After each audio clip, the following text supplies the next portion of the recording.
Student 14 number question हम लोग पहले पढ़े थे, 14 नंबर तक 13 तक पढ़े थे, सॉरी। अब 14 नंबर है। इसमें 14 नंबर में 3 वो पार्टनर है और ये लोग लाभानी अनुपात में परिवर्तन कर लिए हैं। तो लाभानी अनुपात में परिवर्तन करने से साझेदारी का पुनर्गठन हो गया है, तो कुछ समझनाएँ एंट्री करनी पड़ेगी। तो क्या क्या चीज़ है भाई? तो सबसे पहले स्टूडेंट दिया है कि एक जनरल रिजर्व उस तिथि में है 34,900 का है, और उसके बाद में संपत्तियों और दायित्वों के मूल्यों में परिवर्तन के कारण 5200 रुपये का लॉस हो गया है। तो स्टूडेंट यहाँ संपत्तियों दायित्वों का मूल्यांकन करके एक फिगर दे दिया है। तो समझ लो हमें गणना करने की ज़रूरत नहीं है, गणना करके दिया हुआ है। तो फिर इसके लिए हम लोगों को एक एडजस्टमेंट एंट्री करना पड़ेगा।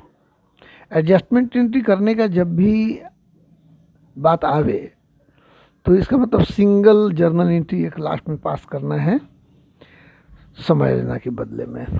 तो स्टूडेंट सबसे पहले ऐसी स्थिति में सेक्रीफाइस और गेन निकलता है। तो SBV अर्थात शंकर, बबीता, विशाल तीनों का सेक्रीफाइसिंग गेनिंग निकाल लिए हैं। फिर रिजर्व लिख लिए और लॉस ऑन रिवैल्यूएशन जो हुआ लिख लिए। तो लॉस को घटा देंगे, ये जनरल रिजर्व प्रॉफिट होता है, इसमें घटा लिए तो 29,700 का फिगर हो गया। इसको सेक्रीफाइस गेनिंग में बांट दिए, ये हो गया। इसके लिए एक जर्नल एंट्री हम लोग अब पास कर लिए। इसका मतलब ये होगा कि भविष्य में कोई भी विवाद नहीं होगा। वर्तमान में ही एक एडजस्टमेंट जनरल एंट्री पास कर लिया गया, जिसके कारण भविष्य का विवाद नहीं हो पाएगा। तो स्टूडेंट ये आपका क्वेश्चन हो गया, आपका 14 नंबर है। देख लीजिए दोबारा ध्यान से। इसमें सेक्रीफाइसिंग गेनिंग कैसे निकाले हैं किताब देख लीजिएगा। और जनरल रिजर्व लिख लिए और लॉस इसमें से घटा लिए, तो ये फिगर हो गया। और सेक्रीफाइसिंग गेनिंग में बांट लिए और एक जर्नल एंट्री हम लोग बना लिए। जर्नल एंट्री तो आप जानते हो, गेनिंग पार्टनर को डेबिट करते हैं, सेक्रीफाइसिंग पार्टनर को क्रेडिट करते हैं। तो जो लोग भी सेक्रीफाइसिंग है उसको क्रेडिट कर दिए, गेनिंग वाले को डेबिट कर दिए। इस तरह से स्टूडेंट ये आपका 14 नंबर क्वेश्चन तो क्लियर हो गया। ठीक है, अब हम लोग 15 की बात करते हैं।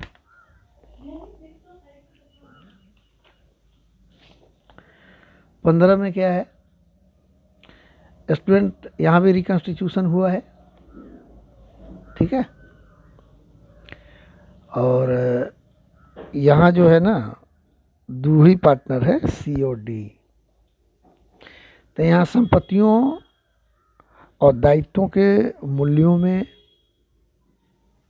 परिवर्तन हुआ है। तो इसके लिए जर्नल एंट्री हम लोग आपको लिखवाए थे, कह रहा है जर्नल एंट्री कीजिए। संपत्तियों दायित्वों के लिए भी जर्नल आप लोग कर लीजिए। तो बिल्डिंग बढ़ गया है तो इसका जर्नल ये हो गया। फर्नीचर घट गया है, इसका जर्नल ये हो गया। Revaluation account debit to furniture. Creditor बढ़ गया, घट गया है।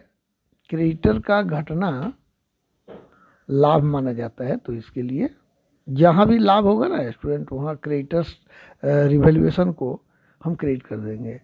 जहाँ भी चाहे संपत्ति घटे या संपत्ति बढ़े, दायित्व घटे या दायित्व बढ़े, हमको यही देखना है कि लाभ हो रहा है कि हानि हो रही है। तो जैसे क्रेडिटर्स के घटने से लाभ होता है, तो स्टूडेंट रिवैल्यूएशन को क्रेडिट में रखा है। और किसी भी कारण से अगर लॉस होगा तो रिवैल्यूएशन को डेबिट करेंगे। तो इसी कंसेप्ट पर ये बन रहा है। इसका थ्योरी हम डिस्कस किए थे पिछले ऑडियो में। अब अनरिकॉर्डेड लाइबिलिटी है एक। अनरिकॉर्डेड लाइबिलिटी का मतलब होता है एक लाइबिलिटी पैदा हो गया, लाइबिलिटी पैदा हो गया मतलब एक कर्ज पैदा हो गया, तो ये आपके लिए लॉस हो गया। Revaluation account debit to unrecorded liability. Liability कोई भी हो सकता है, स्टूडेंट संपत्ति और दायित्वों से संबंधित यहाँ तक का सब हो गया। इसका एक नेट फिगर बना लीजिए। हम नेट फिगर यहाँ गणना किए हैं।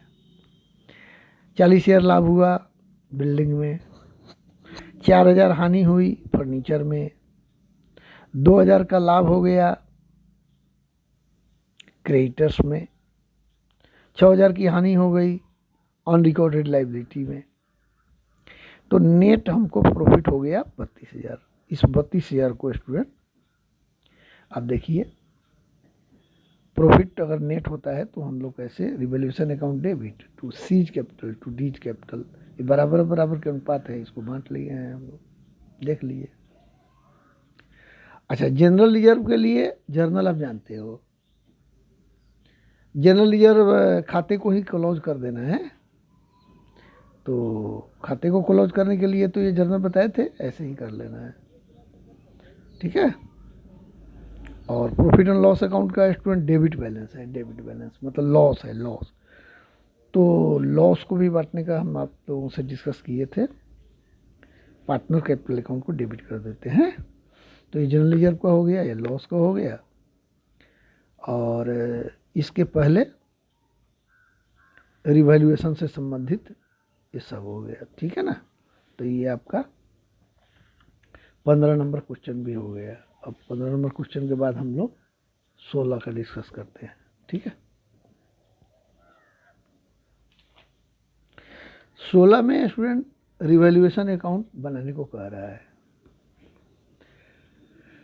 आप क्वेश्चन देखिए, पहले क्वेश्चन देखिएगा, किताब निकाल के रख लीजिए, कॉन्सेप्ट क्वेश्चन को देखते रहिए, पहले पढ़ लीजिए और तब जा कर के ऑडियो को आप सुनिए।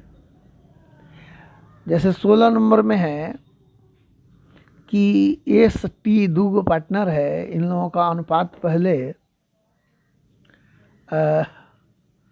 दिया हुआ है 3:1। ये लोग रिकन्स्टिट्यूशन हो गया है, क्योंकि ये लोग अब लाभ को जो बांटेंगे ना बराबर बराबर बांटेंगे, रिकन्स्टिट्यूशन हो गया है। तो स्टूडेंट यहाँ पर बैलेंस शीट दिया हुआ है जिसमें संपत्ति भी है दायित्व भी है। एडजस्टमेंट दिया हुआ है जिसमें ये कह दिया है कि कौन संपत्ति बढ़ा है, कौन दायित्व बढ़ा घटा है, संपत्ति क्या बढ़ा घटा, दायित्व क्या बढ़ा घटा, इसके बारे में एडजस्टमेंट में दिया हुआ है। आप तो जानते हो कि बैलेंस शीट के नीचे जो भी बातें लिखी होती है वो एडजस्टमेंट है, तो इसी के अनुरूप कार्य करना है। तो स्टूडेंट एडजस्टमेंट में क्या बोला है कि बिजनेस प्रीमाइसेज 20% बढ़ गया है, तो रिवैल्यूएशन अकाउंट से संबंधित हम थ्योरी में डिस्कस किया है आपसे। रिवैल्यूएशन अकाउंट ऐसे ही अकाउंट होता है, डेबिट साइड क्रेडिट साइड। कोई भी लाभ हो तो क्रेडिट साइड में लिखो, कोई भी नुकसान हो संपत्तियों और दायित्वों पर तो क्रेडिट पक्ष में लिखो। तो यहाँ पर सबसे पहले दिया है कि बिजनेस प्रीमाइसेज बढ़ गया है 20%, तो बैलेंस शीट में कितना फिगर है, 1 लाख है, उसका 20% बढ़ गया तो कितना बढ़ गया, 20,000 बढ़ गया। उसके बाद दे रहा है कि स्टॉक और फर्नीचर दोनों घटा है, तो बैलेंस शीट में देखिए स्टॉक 80,000 है, तो कितना परसेंट घटा है, 10%, तो 8,000 नुकसान हो गया।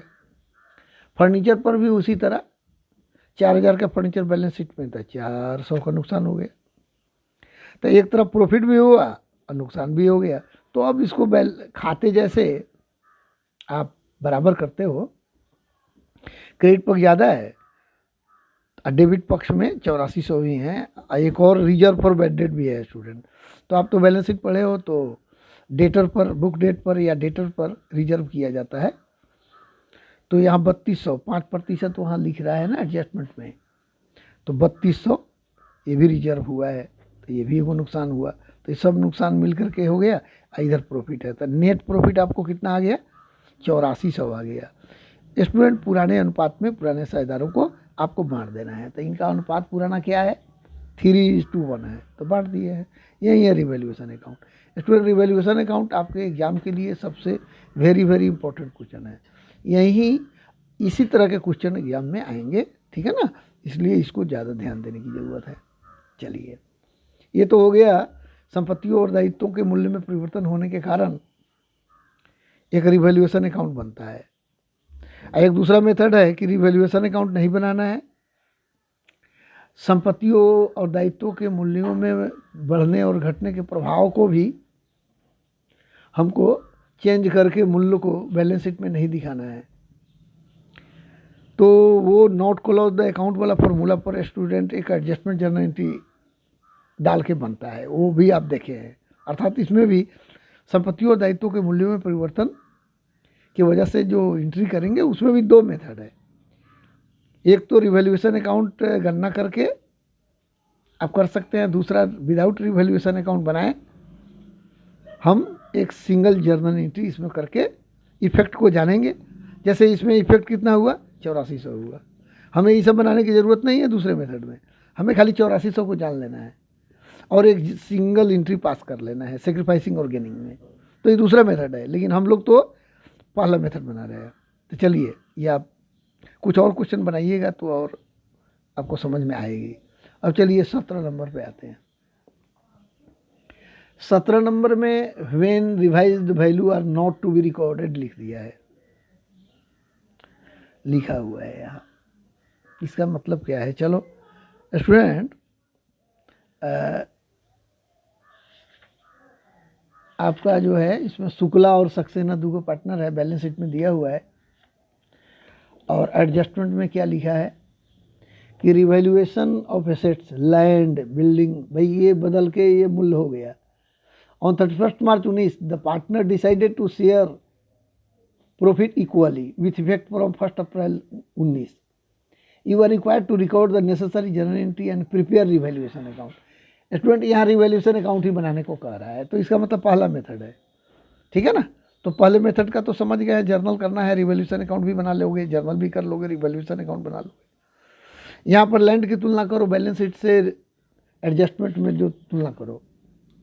स्टूडेंट, पहले लैंड है 1,20,000 का, लेकिन अब लैंड हो गया है 3 लाख का, इसका मतलब 1,80,000 बढ़ गया।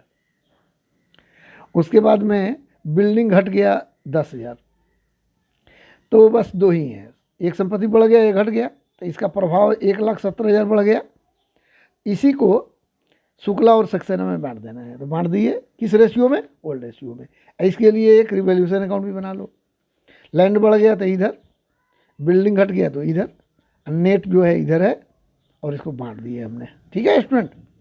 तो इस तरह से 17 नंबर क्वेश्चन आप बना लिए।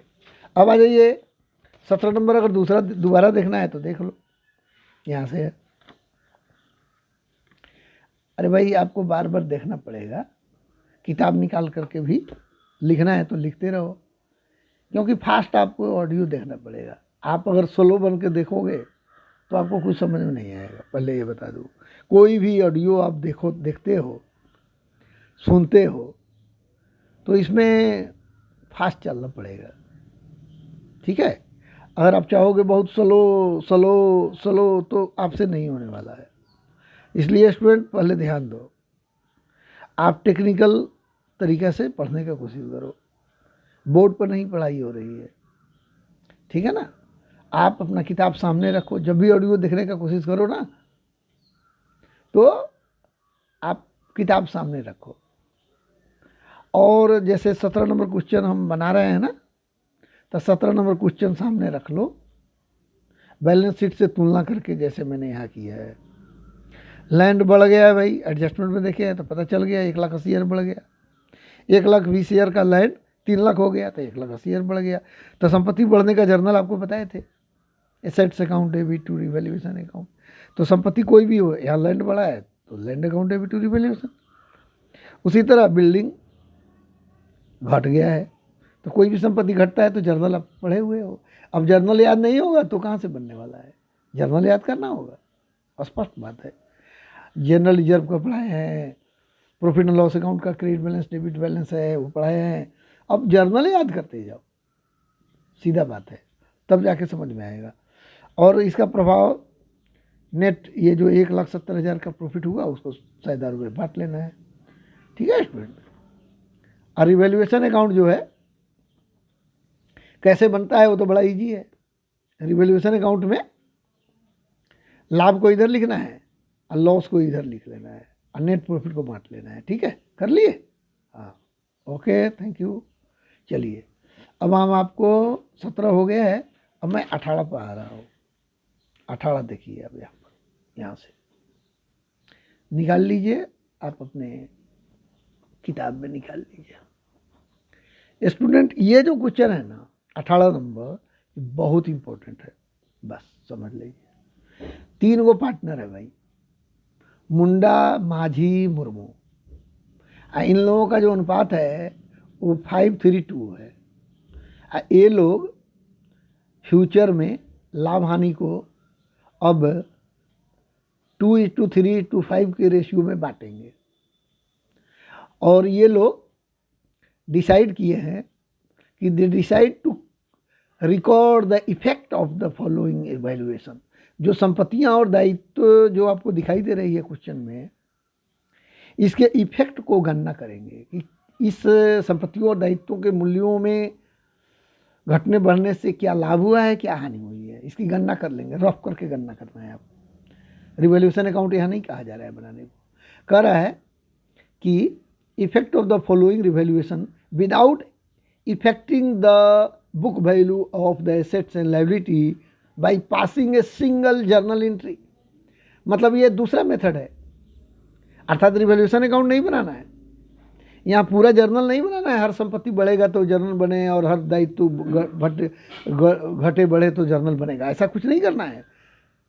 इसमें क्या करना है कि तीनों पार्टनर का लिख लो, ओल्ड रेशियो, न्यू रेशियो, इनका सेक्रीफाइस गेन निकाल लो। तो सेक्रीफाइस गेन निकाले हैं तो मुंडा को सेक्रीफाइस हुआ है, माझी को कुछ नहीं हुआ, कोई इफेक्ट नहीं पड़ा, मुर्मू को गेन हुआ है स्टूडेंट। ठीक है, ये आप जानते हो, ये आप देख लो। इसमें कोई ऐसे तो बार बार क्वेश्चन आप बनाते जा रहे हो। मिला लो, old ratio minus new ratio किए हैं तो ये सब आपको सेक्रीफाइस और गेन आया है। सेक्रीफाइस घट जाए तो सेक्रीफाइस हो जाता है, अगर नहीं घटे माइनस में आ जाए तो गेन हो जाता है। तो एक आदमी को सेक्रीफाइस हुआ है, दूसरे को गेन हुआ है। अब student net effect of assets and liability का कर लो। तो नेट इफेक्ट निकाल रहे हो तो देखो क्या हो रहा है। प्लांट एंड मशीनरी में कमी हो गई, पहले 3 था अब 290 हो गया तो 10,000 घट गया। उसी तरह लैंड एंड बिल्डिंग में 50,000 बढ़ गया। इन्वेस्टमेंट में कमी हो गई, इन्वेस्टमेंट संपत्ति है, घट गया तो लॉस हो गया। क्रेडिटर्स स्टूडेंट घटा है, आप क्रेडिटर्स को देखो घटा है। तो क्रेडिटर्स एक ऋण होता है, ऋण अगर घट जाए तो आपका प्रॉफिट माना जाता है। ठीक है, प्लस माना जाता है, प्लस का मतलब प्रॉफिट। तो हमने इसका नेट फिगर बना दिया, 40,000 आ गया। अब 40,000 को एक जर्नल एंट्री कर लो सेक्रीफाइसिंग और गेनिंग में। तो मुर्मू कैपिटल को डेबिट कर दिए, मुंडा को हमने क्रेडिट कर दिए। क्रेडिट उसको किए जिसको सेक्रीफाइस हुआ है, डेबिट उसको किए जिसको गेन हुआ है। ठीक है स्टूडेंट, चलिए ओके, थैंक यू।